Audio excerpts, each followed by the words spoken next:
Hofu ilitanda kwa muda mfupi katika uwanja wa ndege wa Melbourne Jumanne hii Julai 2 baada ya kugundulika nyoka ndani ya ndege ya abiria ya Virgin Australia.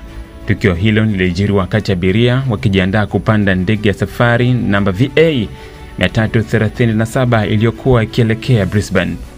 Kwa mujibu wa mtaalamu wa kushughulikia nyoka Mark Pelley, nyoka huyo alikuwa na urefu wa sentimita 60 sawa na futi 2 na alitambuliwa kuwa ni green tree snake, yani nyoka wa kijani wa miti ambaye hana sumu na si hatari kwa binadamu.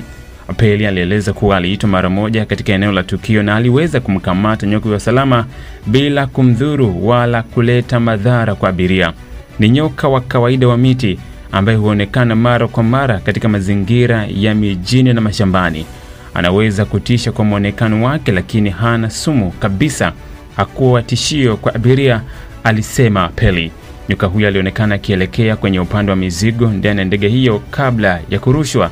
Maafisa wa usalama walilazimika kusitisha kwa muda mchakato wa kupandisha abiria ili kuhakikisha kuwa ndege hiyo iko salama na haina nyoka wengine walioweza kujificha.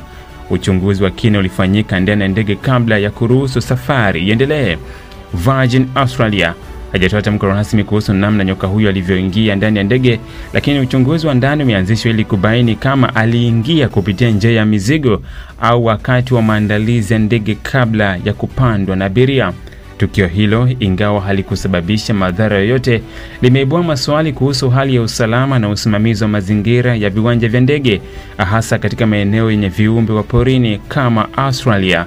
Kwa bahati nzuri, abiria wote waliendelea na safari yao kwenda Brisbane bila matatizo mara baada ya hali kutulia. Green tree snake ni nyoka wa kawaida nchini Australia. Anajulikana kwa uwezo wake wa kupanda miti na rangi yake ya kijani angavu. Wanaishi katika maeneo yenye miti na mara nyingine hujikuta katika maeneo ya watu wakitafuta chakula au maficho.